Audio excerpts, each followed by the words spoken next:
Good evening. I am Miriam Abdul-Kawi, and here's what's ahead for you on 7 News tonight. Is Briceño's cabinet in chaos after Tuesday's shuffle? Minister Henry Charles Usher rejects the Home Affairs Ministry. What's the Prime Minister going to do? We'll tell you. And Minister Jose Mai, why does his ministry need bulletproof vests? Or is it for the minister himself? We'll have answers. Also, we'll talk to Minister Oscar Requena about the cabinet downgrade he got, stripped of the powerful education portfolio after 8 months. Plus, Joseph Budna speaks from a Guatemala city jail. We'll have his reaction to the DPP's comment that the police file on his abduction contains less than nothing. He demands, why didn't they get a statement from the victim? These stories and much more are ahead on 7 News tonight, so please stay tuned.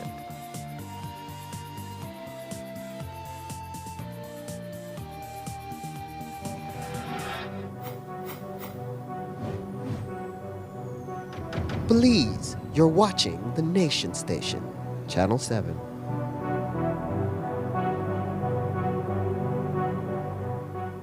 Five years ago, I was diagnosed with diabetes.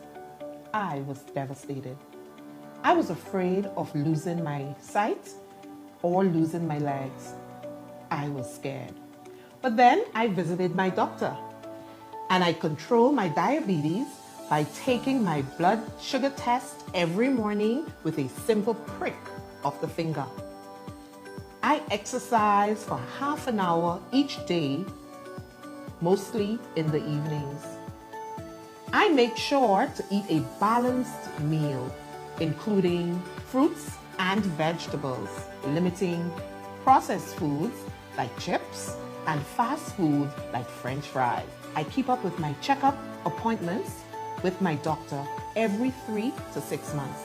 Don't let your diabetes control your life. Know your numbers. Regain control. We continue to celebrate diversity and embrace our vibrant cultural heritage.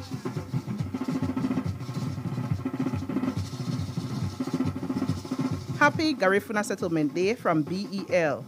Gundala Hafedo Garina Guhamage Belize Electricity Limited.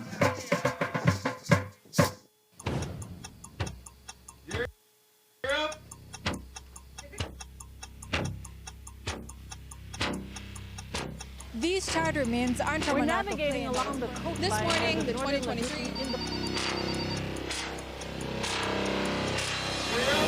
Good evening. Good evening. I'm Sheree Kelso, And here's what's ahead for you on 7 News tonight. We've got details of these and other stories in our newscast for tonight. Good evening. With your news, I'm Adura Craig. Please, you're watching the Nation Station, Channel 7.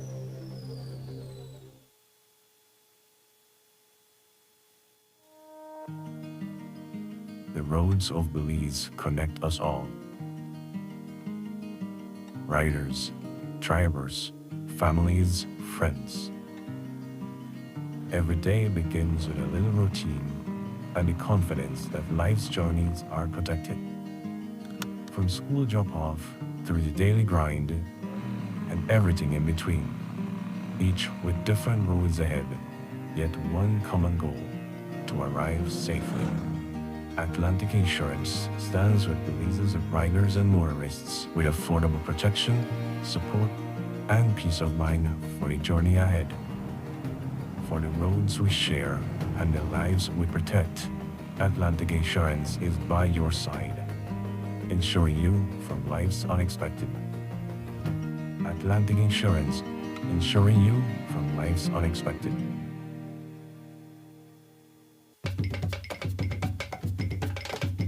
Yes, Belize, November is finally here, and Mikado is having its annual sale of all sales.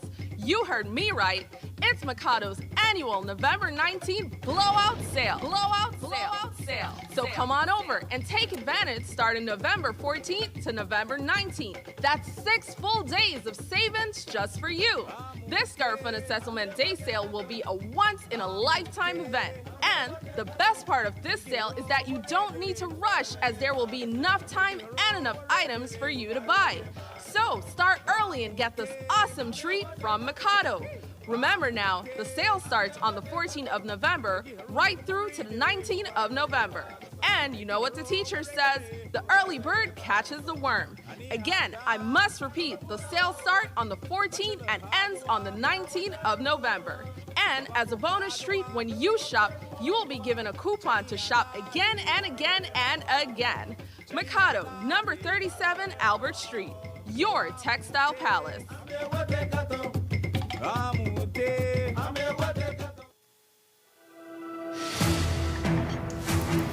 At Atlantic Bank, we stand as more than just a financial institution. We are your partners in progress, dedicated to fostering your success by providing tailored solutions to micro, small, and medium enterprises. Your successes are our triumphs, and every success story deserves to be celebrated. We pledge to stand by you every step of the way. Today, we celebrate the values that define you with your unwavering dedication, steadfast commitment, boundless innovation, resolute work ethic, and unyielding ambition. We will navigate challenges, seize opportunities, and continue building the future together. Wake up to positivity and inspiration. It's a fresh and diverse twist on your mornings. Tune in to Sun Up on 7 every weekday morning at 6:30 a.m. right here on your nation station, Channel 7. It's the morning show you don't want to miss.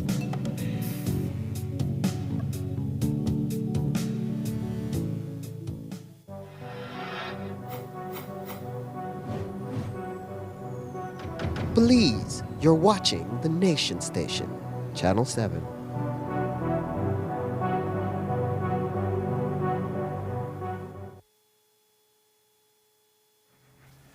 We begin our newscast with one of our top stories where it may not be chaos, but there is certainly more than a hint of contention in Prime Minister John Briceño's cabinet as Tuesday's cabinet shuffle is starting to unravel. Love FM reports that it has confirmed that Henry Charles Usher, who was supposed to take over the Minister of Home Affairs and Enterprise, has rejected that portfolio assignment, reportedly saying he would prefer to remain with the Ministry of Public Service. According to reports, Oscar Mira, who is the Minister of Defense and Border Security, will step up to also take on Home Affairs. There is no official confirmation tonight, but while that may seem simple enough, it would have a cascading effect on Usher's portfolios, which had already been reassigned, that is. And it would force the Prime Minister into a second round of portfolio deliberations, basically remixing the reshuffle. We'll have to wait and see what comes out of that. And the Prime Minister also reportedly has stress with Minister of Agriculture, Jose Mai. He was recently shuffled out of the Ministry of Enterprise, which presides over free zones. But today, his agriculture ministry came under heavy scrutiny when this invoice was leaked. It shows the ministry receiving a quotation dated November 12th for 2 bulletproof vests from SNB Armory, a firearm retailer in Belize City. The 2 vests are priced at $7,000. There has been speculation that the vests might have been for Minister Mai, based on current state of cartel activity in the Corozal Free Zone. But today, his CEO, Servulo Baiza, flatly denied that. Baiza told us via phone that the invoice came out of a preliminary inquiry from the Belize Marketing Development Corporation in Orange Walk after it was robbed at gunpoint 1 week ago. He also stresses that it was only an inquiry, that there has been no purchase order issued and no permit applied for. Also of note in the Ministry of Agriculture is that since the shuffle was announced on Tuesday, the Supplies Control Office and the Bureau of Standards were stripped out of the enterprise portfolio and will remain with agriculture. And in other post-cabinet shuffle news, today we had a chance to speak to the ousted Minister of Education, Oscar Requena. After only 8 months, Requena was shuffled out of the powerful Ministry of Education back to the Ministry of Rural Transformation, Local Government and Community Development. And while he wouldn't call it a demotion, he rejected the way he believes the media has framed this move. He explained that while the shuffle is the decision of the Prime Minister, his time at MOE was well spent. The matter of cabinet portfolios is a matter strictly for the Prime Minister. He decides where he sees best, to appoint cabinet members in terms of their portfolios. I want to say that I had a very brief stint at the Ministry of Education. It was about 7 months. But in the 7 months, there were several major accomplishments. And I believe that the media often fails to look at this side of the story. I want to say that first and foremost, we were able to expand the Healthy Start school feeding program. We saw more schools included in a short time. We were able to develop a technical vocational education policy, which Cabinet approved. I took that to Cabinet. We also saw the process commencing to develop the legislation and to put in place the necessary framework, certainly to revamp, technical vocational education in this country. You recently saw we were out in the schools distributing Chromebooks. We acquired 5,000 Chromebooks, and we were able to distribute those to all the schools in which we are going to see the construction of STEAM pavilions. So, in all the districts, again, another major accomplishment. We were able to forge and improve the discussions with the BNTU and our teachers. We were able to, thank God, to see the whole issue of, their increments and their salary increases, settled, among many other things. And while Requena takes pride in those strides, another minister who got passed over for the education portfolio is Dr. Louis Zabani.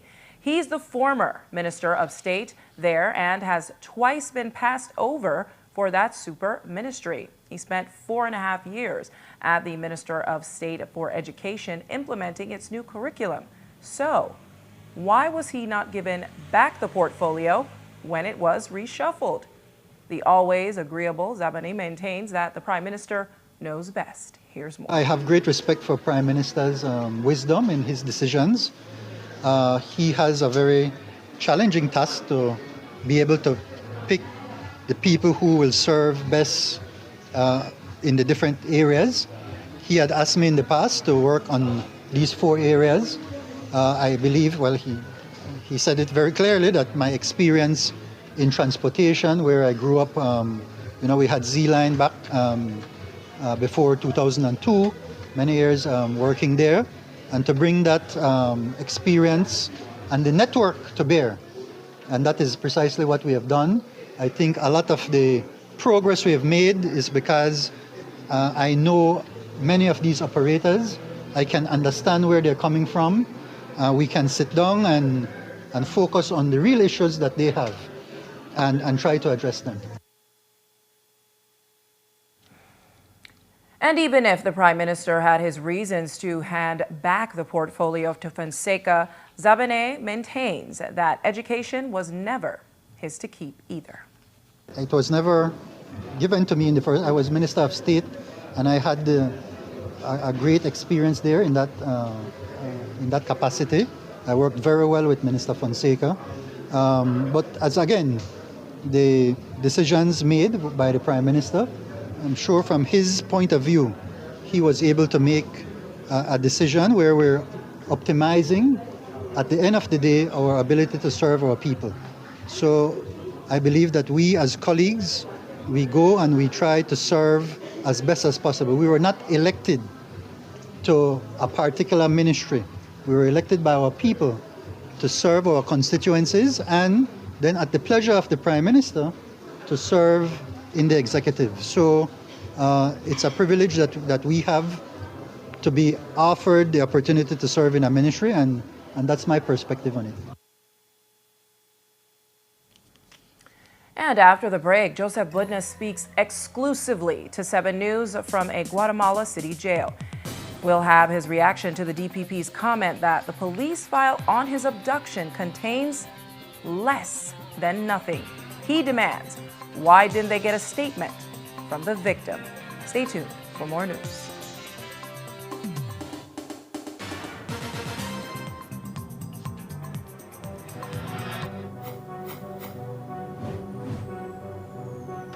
Please, you're watching the Nation Station, Channel 7.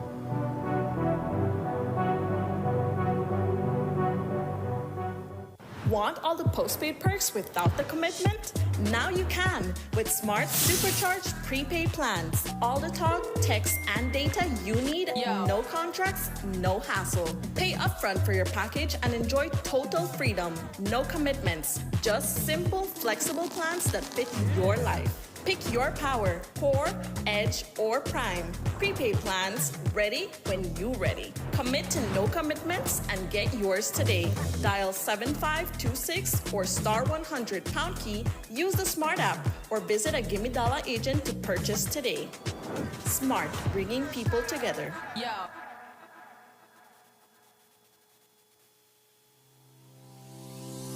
Need to submit your sickness benefit claim online and have a physical medical certificate? Here's how you can do it. First, go to ssbportal.org.bz and log into your My Social Security account. Next, on your dashboard, click Benefits and choose Forms. Review the requirements, then click Continue to proceed. Click Apply under Sickness Benefit to start your claim. Review and confirm your banking information. If it is not correct, select No and follow the steps to update your banking details. If your banking information is correct, select Yes. Next, if your illness is not related to an injury at work, select No and proceed to upload your medical certificate. Select your claim period and confirm your employer details. Read the declarations and click each to agree. Click Submit and you're done. A confirmation email will be sent to you. Your employer will also receive an email with your claim details and a request for your salary information. If needed, submit your sickness benefit claim online and receive real-time status updates.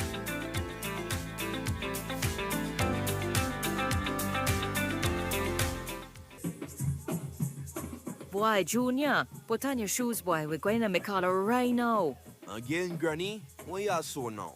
A tent? Watch your mouth, boy. The Garifuna Settlement Day sale, November 14th to the 19th. That's 6 full days of savings, only the Mikado. Okay, Gran. What else happens so then? Child, then got green tag sale. 50% off selected items. And then they got 10 to 20% off store-wide. And that include the new stock that just reached too. They got curtains, cushion covers, home decor, and 3D wallpaper. And it's so pretty, Junior. Oh, Bim. All right, you do a little shopping then. Huh, boy, try for me. Grab my purse with a Red Mikado today. Mikado is celebrating Garifuna heritage with its annual Garifuna Settlement Day sale, embracing community, tradition, and color. Join us from November 14th to the 19th at Mikado, 37 Albert Street, downtown Belize City. Mikado, the textile palace, famous for better prices. Un grupo de gente que hemos trabajado muy duro y la tierra es para la gente de Bellavista. ¿Para qué? Para que los jóvenes puedan tener tierra. ¿Para qué? Para que los jóvenes puedan desarrollarse en el futuro. Algo que les hacía falta por mucho tiempo. Nuestros padres vienen de las fincas bananeras. Somos gentes que hemos sufrido mucho Y ustedes como jóvenes se merecen mejores oportunidades. If you didn't have land before, you will have land now. Once you have land, you have wealth. I think they want to build, they want to settle. I'm already having dreams of my home and everything. You know, the wires are just, I'm really excited. I'm really happy. I can finally begin to build a house. It's just a great feeling, you know. Mi amigo es un hermano, una persona para el pobre. ¿Estamos de acuerdo?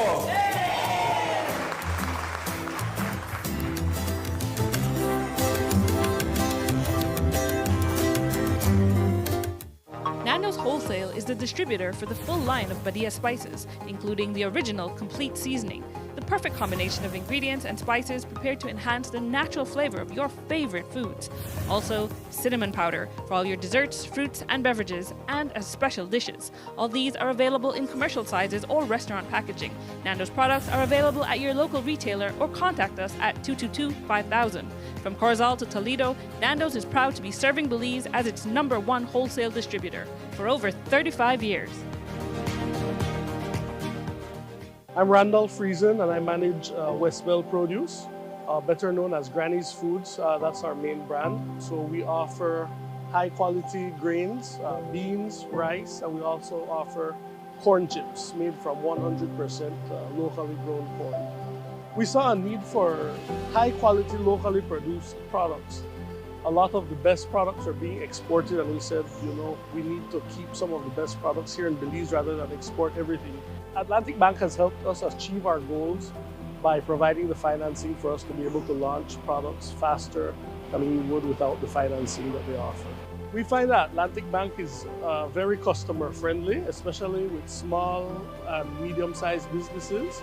We find that Atlantic Bank is more than willing to go the extra mile. They try to understand your business. So when we go to Atlantic Bank with a certain need, we find that they try to develop a solution that will meet our specific need. I would encourage any small business owner to go to Atlantic Bank for their financial services. They're very friendly, and just overall, their service is excellent.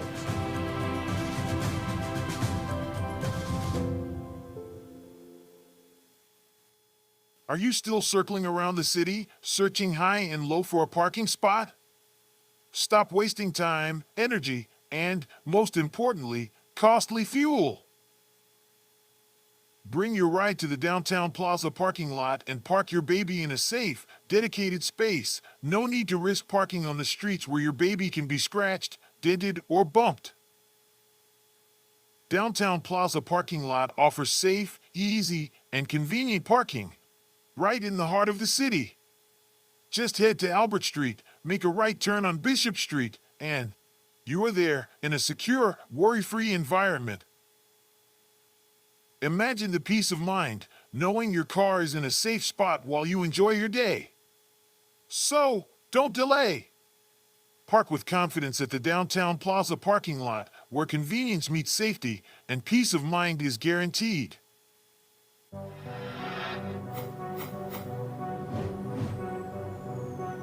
Belize, you're watching the Nation Station, Channel 7.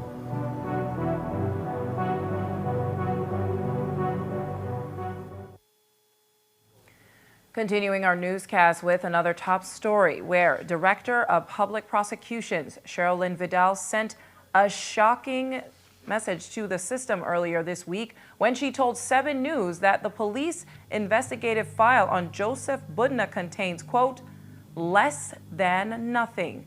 The Prime Minister expressed what he calls disappointment today with her remarks, but Joseph Budna feels a lot worse. He's outraged, not at the DPP and what the DPP said, but at the state of the police investigation into his abduction. He spoke to Jules Vasquez from a Guatemala City jail on the phone. Prisoners are permitted to use, that is. Here's his reaction to the DPP's grim statement. I am very disappointed, and I don't know how is it that the police would investigate themselves when this comes from the ruling government who direct the police to conduct a kidnapping of a citizen of Belize, of myself, Jews, how could they even start the investigation or conclude an investigation or get in the middle of an investigation without even contacting the victim himself, which is me? There was no effort, and there is no effort, it seems like, from the Prime Minister himself, who had an interview with me. He walks up to me at the People's Stadium in Orange Walk Town. If he could have beaten me there, he would have done that to me because he was very mad. The DPP has said that with what is in that file, there can certainly be no arrests based on what is in that file. When you heard that, what was your reaction? Now, I am saddened, and it hurts to know that these are the people running the country of Belize, the nation of Belize. Prime Minister, you need to do what is right.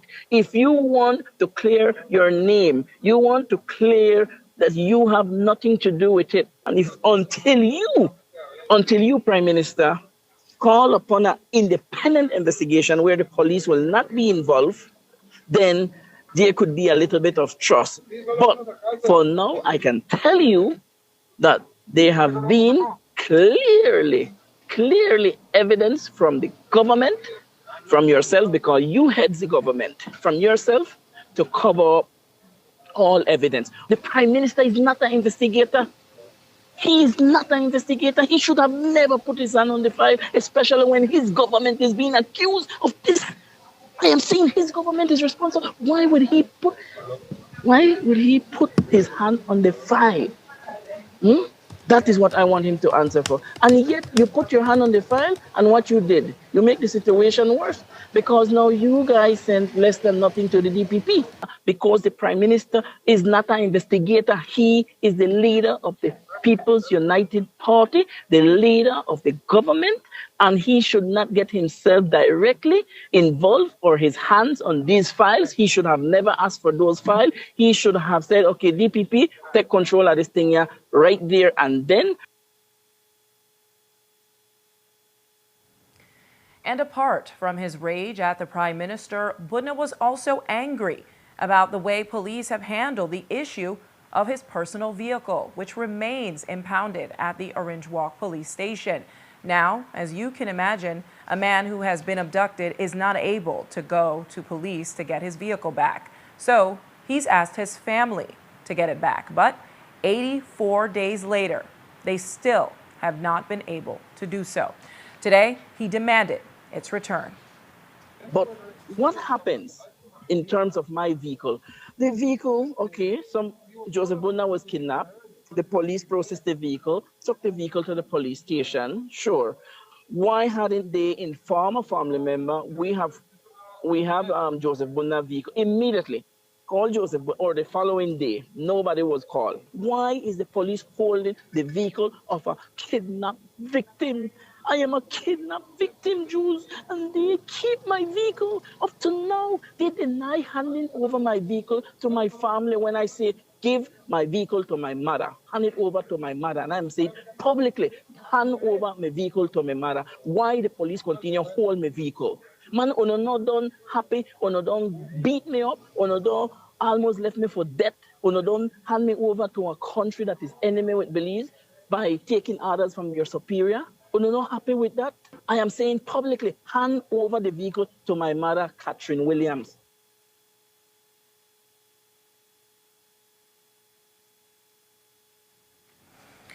We'll have a little more from the Budna interview next week. Meanwhile, today, the House of Representatives and the Senate were in session, but the seats weren't filled with the usual area reps, senators, base bearer, and clerks, but with students.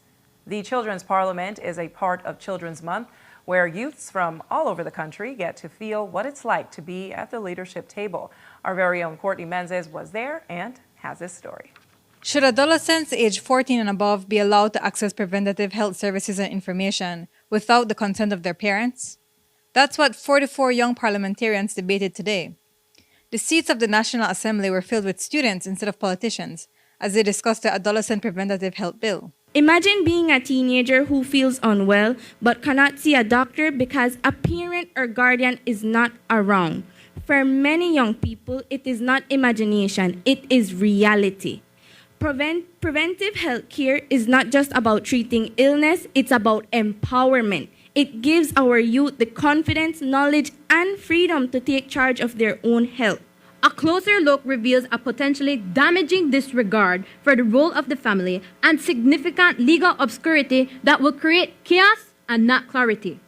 This bill, in its current form, is a step too far, too fast, and on a too shaky legal foundation. This bill will allow adolescents to seek preventive health services like mental health support, reproductive education, and screening without needing parental consent. It does not aim to exclude parents, but it is aimed to protect those children, those adolescents whose home environment may not support their needs. While well-intentioned, I cannot support legislation that undermines family and parental responsibility. In Corozal North, our strength lies in our families. Parents are not barriers to health. They are guides, protectors, and moral anchors. According to NCFC's executive director, it's the students who chose the topic for the bill, and that the tradition of the Children's Parliament is important to allow them to see themselves at the decision-making table. It is extremely important because we want our children of the country to understand that their voice matters. And so we at NCFC, we ensure that we follow through in terms as our mandate to have their voices heard, help them carry through with whatever issues that may come their way. And so to support them and ensure that the government at large understand these issues, because remember that the children are our future. And so it's important for them to have these issues heard, resolved for a better future for Belize. I recognize Honorable Prime Minister. And today's PM, Kamira Kalis, says this is a stepping stone for her, since she hopes to one day sit in that chair as the leader of the country. As someone who aspires to be a politician, particularly Prime Minister in the future, I believe that this initiative would have given me a better insight into the political world. And when it comes to the Convention on the Rights of the Child, it states that Right 14 and Right 13 allow youths to voice their opinion and concern. So I believe that it is something that most youths and adolescents should get into so that they can use their voice into advocating into situations as such. What would you say to other young women who are looking at this, who are aspiring to hopefully one day join politics? Well, that's one of the main reasons I aspired to be, a politician, because I noticed that we still live in a male-dominated world. Man wants to control the political field, and I believe that us as females, we want to see a change. But how about we step out, get out of our comfort shell, and be the change that the female need? So I would advise any young females to step out of your comfort zone and advocate for female empowerment. And for the current area reps, they got to sit in the gallery and observe those that may one day take their place. I recognize Honorable Member for Toledo West. It's a very well-planned, well-coordinated event. And I want to say that I am very much impressed by the depth of research, intelligence, and preparedness that the young parliamentarians demonstrated this morning here in Parliament, both sides. What do you think of the student that had your place? I am very proud of that young student, young Miss Pop, very intelligent young lady. She has a bright future. I had the opportunity to sit with her and speak with her prior to the event, and I can only see that, she is going to go very far. I am very grateful that her parents have been very supportive, and, together we need to support all these young parliamentarians because they are the ones really who are going to take over from us. I recognize Honorable Leader of the Opposition. I think the young people have been absolutely outstanding. They're obviously well prepared, well researched. Their delivery is on point.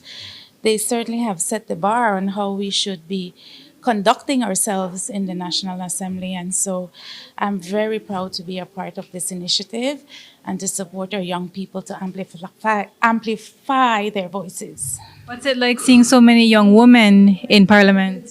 I keep saying that the future is female, and that is an absolute truth.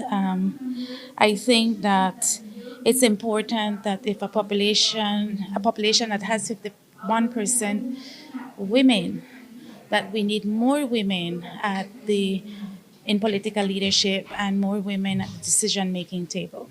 Immediately following the House meeting was a sitting of the Senate. Courtney Menzies, 7 News.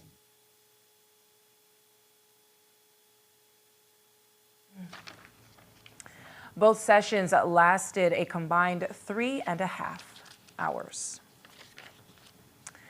Meanwhile, Right Reverend Philip S. Wright, Bishop of the Anglican Diocese, is back in Belize following his election as Archbishop of the Church in the province of the West Indies. He was greeted by a group of students from the Anglican Cathedral College upon his return to Belize when he arrived at the Biltmore this afternoon. He was in good spirits as he spoke about his new role. Here's what he had to say at the press briefing. I make this pledge to you that do not hesitate to approach me.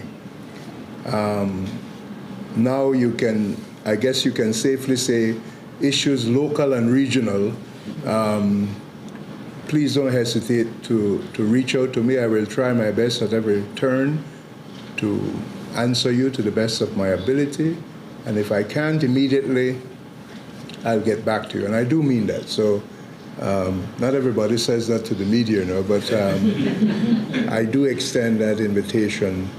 And finally, I'll say, because some people have been asking, when you become Archbishop, there is no ordination. There are only 3 ordinations. You either ordain a deacon, a priest, or a bishop. Anything beyond that is a title that is granted to you. So I have already been ordained a bishop, so I can't be ordained an archbishop.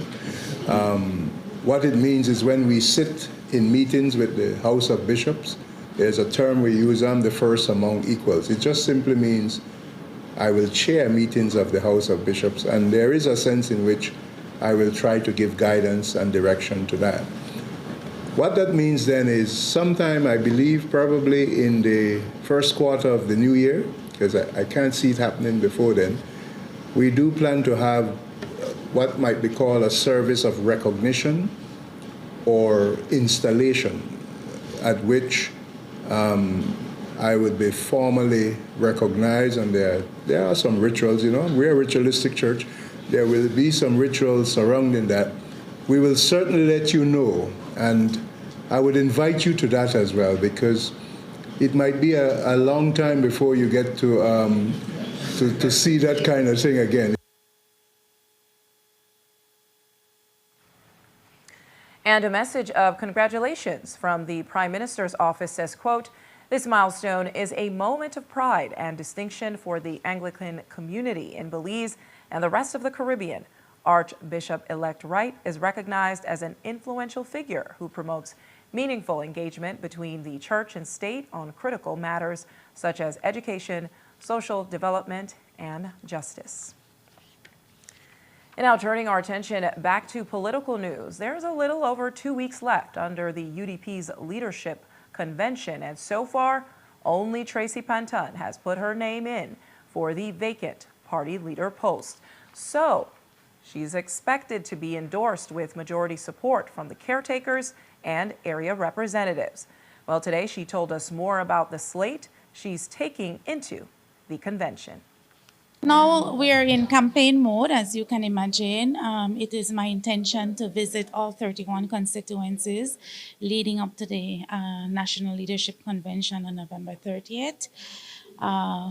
My slate includes as First Deputy Leader, the Honorable Hugo Pat, Second Deputy Leader, the Honorable Miguel Guerra from Cayo, the Chairperson, Honorable Senator Sheena Pitts, and our Vice Chairperson will come from the South, and we are about to confirm that person to be a part of the slate before the end of this week. I believe that I have overwhelming support to take on the leadership of the United Democratic Party at this time. It is my intention to be inclusive, to ensure that we take on board all the concerns of all my colleagues. We can agree to disagree, but we have a bigger mission ahead of us, and we're all committed to that cause. I don't believe that I will be challenged. In fact, I will be endorsed as a leader, as the next leader of the United Democratic Party.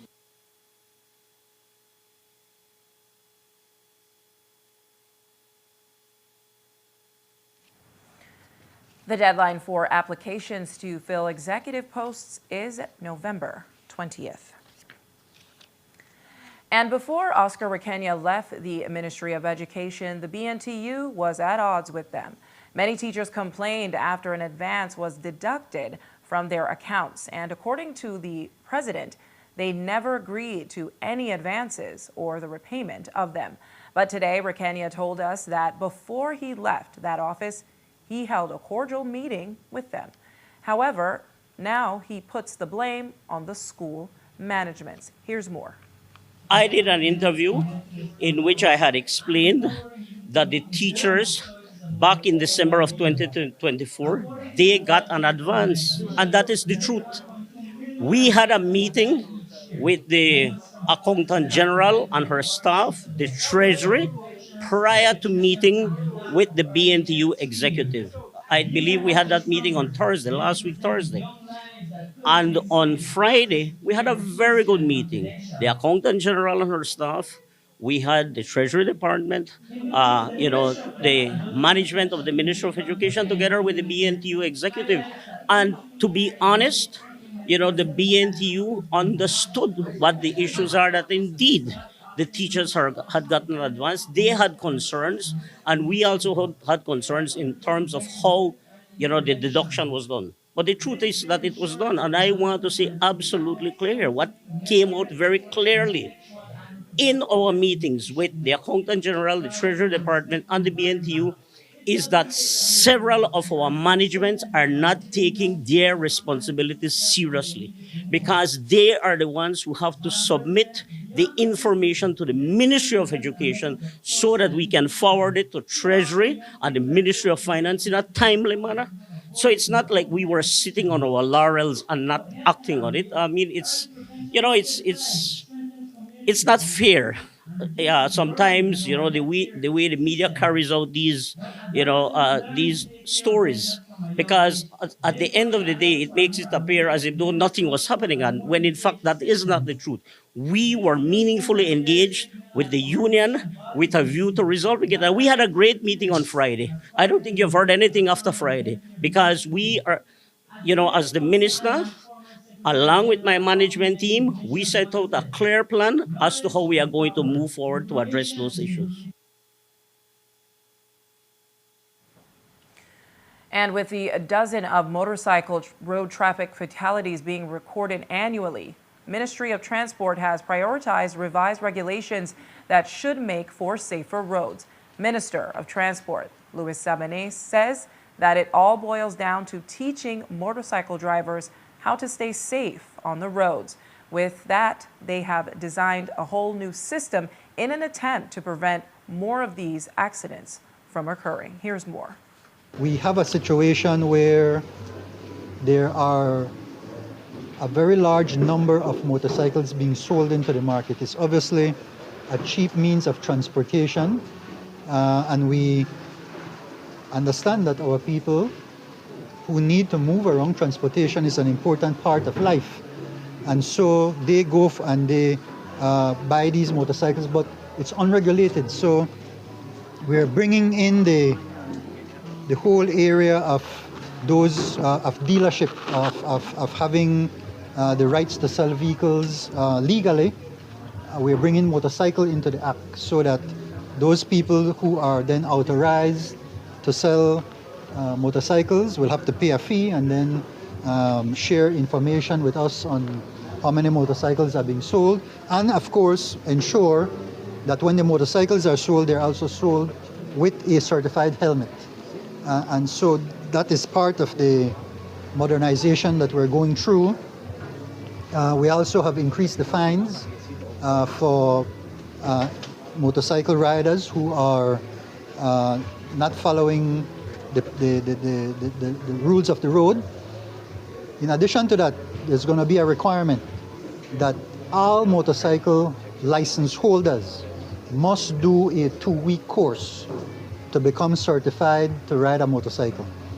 Okay, so we're going to be offering a 2-year period for everybody to be to go through that process, and any new, of course, new applicant, and this will be effective January 1st. One of the major initiatives is that soon motorcycle owners will have to complete a 2-week training if they ever want to be on the open road again. Within Cabinet, we discussed it, and that the training will occur at IT vets or at other certified institutions. Initially, the proposal was for 6 weeks. Many other jurisdictions go between 4 weeks and 6 weeks. We know there's a cost involved, of course, and we have to be cognizant of that. So we're looking at a 2-week course, no more than $300, and where it will be a certified curriculum that will ensure that now drivers of motorcycles will have the requisite skills to be able to maneuver their motorcycles in a safe way. For example, we're on the roads and we see motorcycles trying to overtake on the right-hand side, or not using signals, or 3-4 persons on a motorcycle, all these different things, right? We have to be able to ensure that motorcycle riders are fully in tune with what is a safe way of riding that motorcycle. And just like the drivers, Zabene says he recognizes that the transport officers are in need of some training as well. He says that they have spent some time identifying the weaknesses within the department, and he explained what that is in detail. As you know, we're in the process of, for the first time, giving good training to our transport officers, thanks to Ministry of Home Affairs and in particular to the police department. We are now in our second cohort. The first cohort, they did a night exercise as well, and then the one that is in place now will also be doing that. And this will become a normal part of their work, because indeed the data shows that a lot of these accidents occur after 7, and much of it is related to alcohol consumption, and so we have to be there around the clock.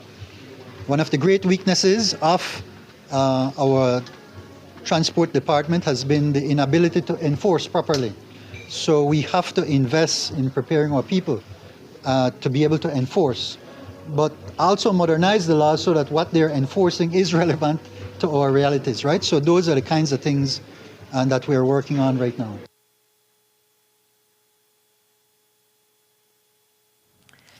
And on a recent trip to Taiwan, Zabene says he was exposed to more opportunities for the future of transport industry in Belize. And in order to launch the new national bus company, there's going to need a few new buses. And it's not just a handful. They are thinking big. How big? About 150 or so. Here's more. We had the privilege, myself, and I was accompanied by Minister Shabat, Ministry of Energy. We recently returned from a visit to Taiwan and to South Korea. We went there in particular because we wanted to learn more about their intercity bus systems, engage with manufacturers of buses, and be able to have enough information to do the analysis of what would be the best mix of buses for the new company that we're in the process of forming. I must say thanks very much to the Embassy of Taiwan, to the Taiwanese people. Again, they have come up significant support to us with the trip itself, meeting everybody that's relevant to this process. And we have seen where manufacturers are willing to look at a proposal from us, because we're seeking 150 new buses that would renew the entire fleet for the 21 operators who have agreed voluntarily to be a part of the public-private partnership up to this point. And though their meeting with the Taiwanese was successful, and Zabani says that they have pledged their support to help them, there are still a few corners that need to be ironed out before they can proceed. He gave us an update on the bus operator audits they had agreed to back in July when they signed on the national bus company. They are concluding now. We've gotten the first draft from them, and now, in fact, today, we're getting the final one from them. Of the 21 operators, right? So the next step now is that by next Friday, we'll be getting what we call the opening balance sheet, right? Which means an indicative opening balance sheet that will show the portion of the value of the government's inputs, which will be the terminals, the portion that will be the operators that come on board in the company, and then the third portion will be the equity that we will need to invest in it by an institutional investor for new terminals. Because we need new terminals in Punta Gorda, in San Ignacio, in Benque, in Orange Walk, and one here in Belize City as well.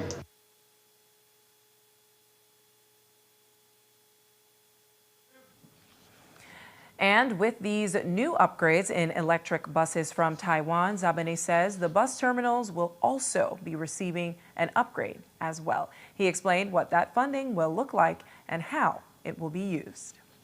So it's just slightly over $2 million that was approved. I would say about 60 or 70% is in Belize City. So it's to raise the floor and do an epoxy it, and then having new bathrooms, and then a shelter area over where the passengers enter the buses. So all of those things are for Belize City. And then in Belmopan, it is also to work on the parking area. So parking area in both areas as well. So that is what is being the funds are being used for. And we take a break now, but when we come back, it's World Diabetes Day. But did you know that Belize has the third highest diabetes prevalence in the North American and Caribbean region?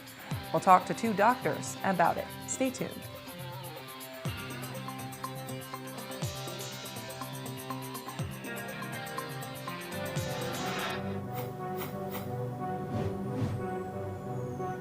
Belize, you're watching the Nation Station, Channel 7.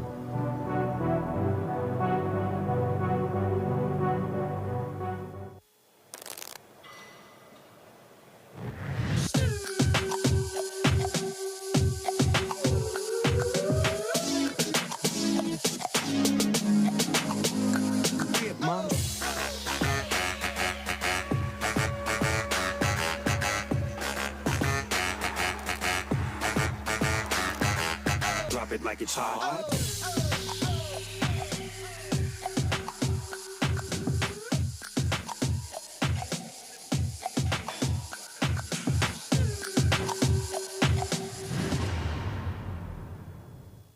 Hey, 06 para mañana. 89 23. 16. Ya gané con el 10, con el 50 y con el 03. Bolido ahora es más fácil. Ahora puedes jugar tu número de la suerte con Digi Wallet. Regístrate y deposita para comenzar. Descarga la aplicación de Bolido y elige Digi Wallet como tu método de pago y cobro. ¡Ya gané! Cuando enviamos dinero. Con Bolido gané.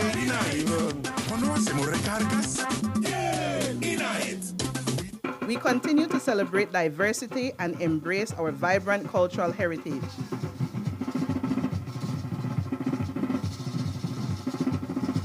Happy Garifuna Settlement Day from BEL. Gundala Hafedo Garina Guhamaye Belize Electricity Limited. We'll begin with two teams. The first team is the Garifuna Worldview. Aubun Amulno Agarbe Garina Awanse Omalao, meaning I for you and you for me is the Garifuna way. Let us move forward.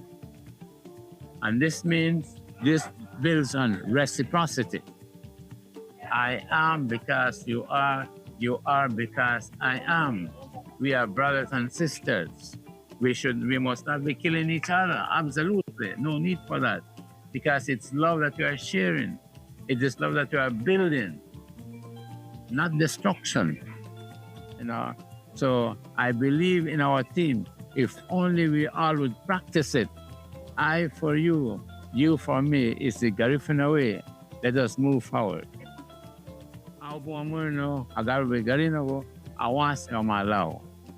And the second theme for this year's celebration is Wabarang leader Garifuna do Yura Hawame Warasa Agabuda Long Sasigo. Inebese Lowanichugo. Garifuna moving forward, honoring tradition, embracing change, strengthening our identity, as well as the Belizean identity as well. Hi, my name is Sana Roland, and as Mr. Kai explained earlier, this year we'll be commemorating our 223rd anniversary while being settled in Belize as the Garinago people. And while we've been here, before we even got here, it wasn't an easy task, it was a struggle. So we are completely appreciative of the fact that Mikado celebrates us year in, year out, every single year for the past 10 years or even more. At Atlantic Bank, your convenience is our priority. Our contact center is designed to enhance your banking experience. With a wide range of customer service options, you save time and effort.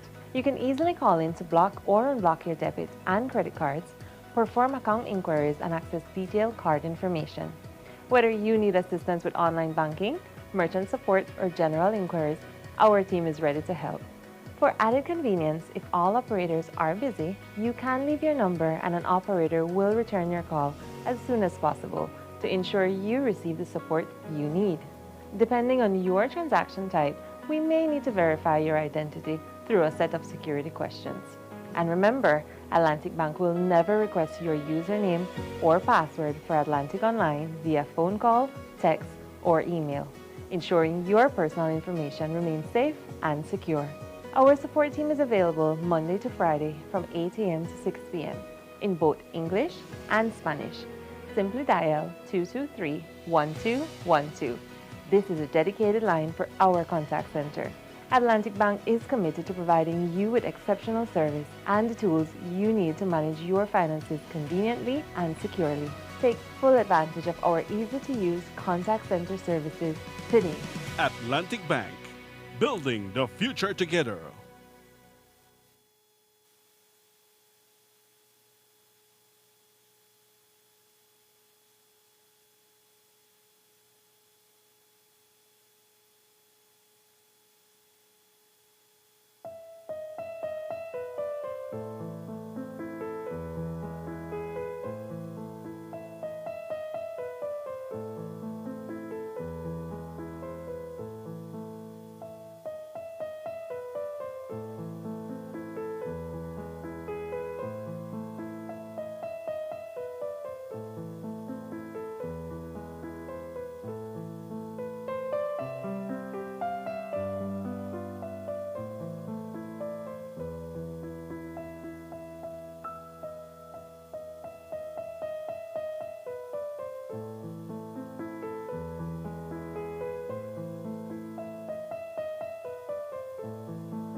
Belize, you're watching the Nation Station, Channel 7.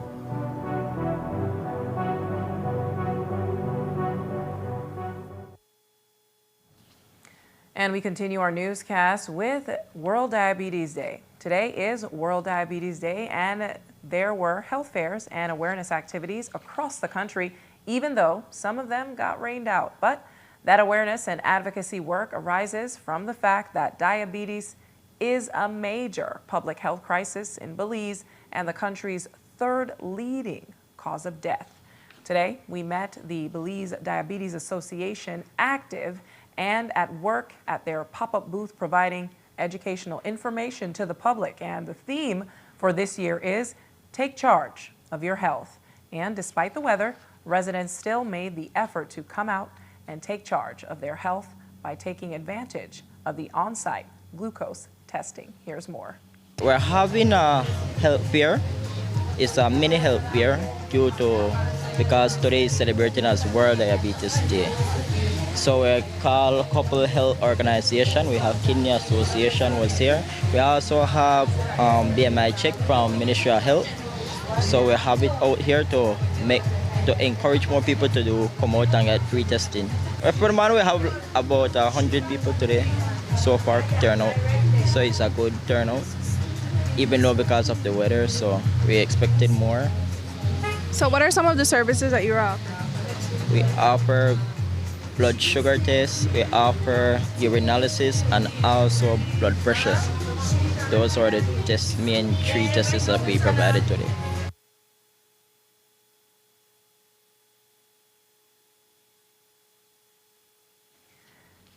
We also got some professional perspective from Dr. Marvin Manzanero, who is an internist and bioethicist at the Loma Luz Adventist Hospital in Cayo.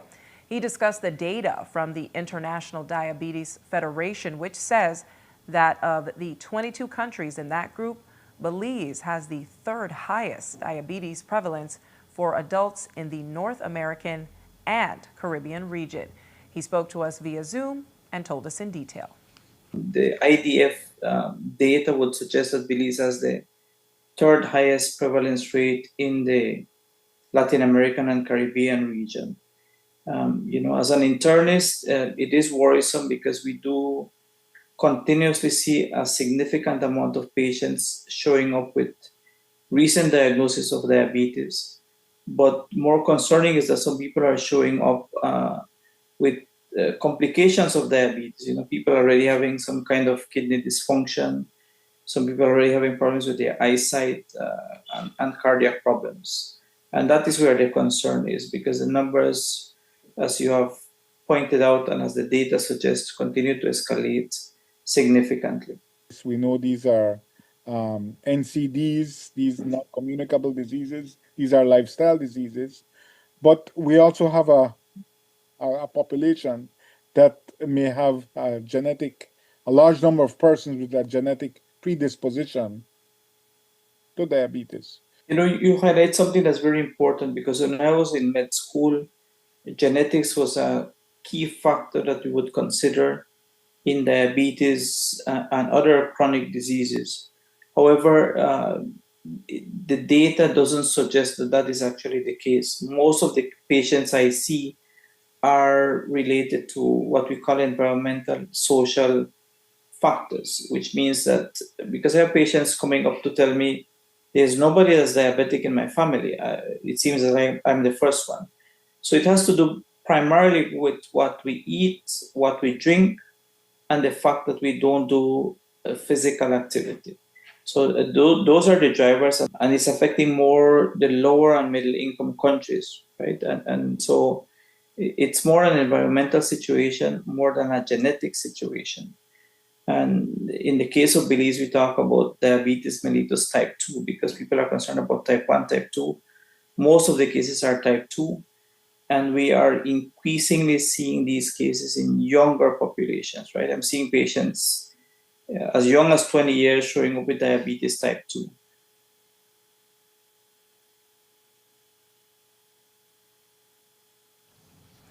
And the coordinator for non-communicable diseases at the Ministry of Health and Wellness explained how they've been trying to lower the numbers of those who contract type 2 diabetes. She explained that it's not about quitting unhealthy foods cold turkey, but about slowly reducing their intake. She added that they have put in place activities for their employees to be healthier, which can be replicated in other offices.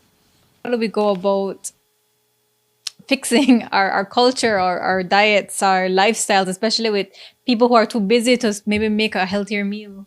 Well, we try to encourage different things.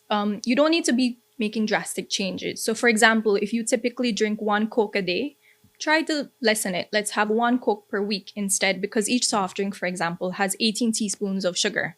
So imagine having to ingest that every day. If you do that, your likelihood of developing diabetes increases by 30%. Other things that we try to encourage at the Ministry of Health is to eat healthier from a younger age.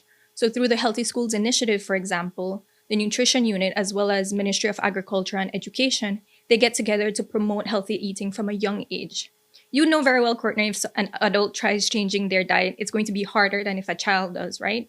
And it's funny because children can then correct their parents. They say, Mommy, Daddy, you're not supposed to eat that. So that creates that culture change. But one thing I want to encourage the Belizean population, you have to do it in all spheres. So at home, at school, at the workplace. Something that we're doing at the Ministry of Health too is on Wednesdays and Fridays, we wear sneakers. And that's because we want more people to do exercise. So maybe you can do it at your workplace as well. Encourage that culture of physical activity. Wear sneakers, do more steps, do it like a competition and make it funner to be healthier. In terms of estimates of diabetes, we have around 12% of people with diabetes are ending up in these types of we want to say complicated cases. I'll tell you the truth. The numbers of amputations are increasing every single year. I could probably share the data with you, but we have numbers in an upward graph where there are more amputations and more kidney disease associated with diabetes. So what we need to do is ensure that people are given the tools necessary to control their condition. So that means adhering to medication as well as lifestyle changes.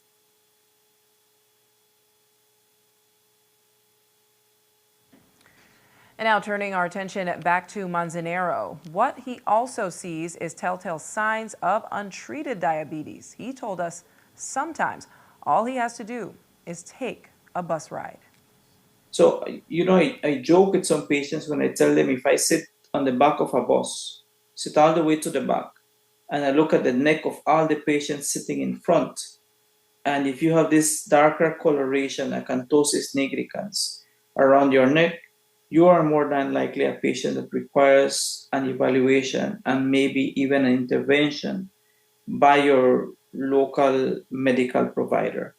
Because that's usually the first sign that your metabolism is altered. So I think that the growing number of population that I'm seeing, and I'm talking about people who are 11, 12, 13, 14-year-olds, is people who are already having levels of insulin resistance. But if anybody at home is already having this acanthosis nigricans signs, and when you look at their neck, for example, that patient needs to be screened.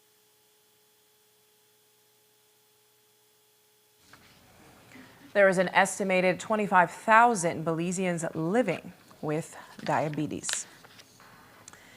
Meanwhile, in other news, today stakeholders and high school students gathered at the Caribbean Motors showroom for an energy fair, which showcased what was billed as Belize's ongoing energy transformation. The fair highlighted different initiatives for cleaner and more sustainable solutions for Belize's energy needs. In his speech, the Prime Minister explained what the government has done so far to get Belize towards creating its own energy. Here is a snippet of that speech. Over the past few years, and guided by Plan Belize, our country has taken bold and deliberate steps to make that future real. In 2023, the government launched the National Energy Policy 2023-2040, charting a clear course towards a low-carbon, energy secure, and environmentally responsible Belize. But policies are only as good as the actions behind them. One of the most defining steps in this journey came just recently, when the government of Belize announced the acquisition of the nation's main hydroelectric power plants and additional shares in Belize Electricity Limited from Fortis. This acquisition is more than just a transaction. It is a landmark achievement in Belize's pursuit of energy sovereignty. It places the control of critical national assets back in the hands of the Belizean people. This energy fair is not just an exhibition. It is a gathering of ideas, partnerships, and possibilities. This event brings together the policymakers who shape Belize's energy landscape, the entrepreneurs and engineers who design solutions, and our students and citizens who will carry this mission forward. Across the Caribbean, energy has become one of the defining issues of our time. Our region faces rising fuel costs, supply chain uncertainties, and the escalating impacts of climate change, as demonstrated by the recent record-breaking Hurricane Melissa and its effects on Jamaica and Cuba. But we also stand at the threshold of immense opportunity to redefine what energy means for our people, to make it cleaner, fairer, and more resilient.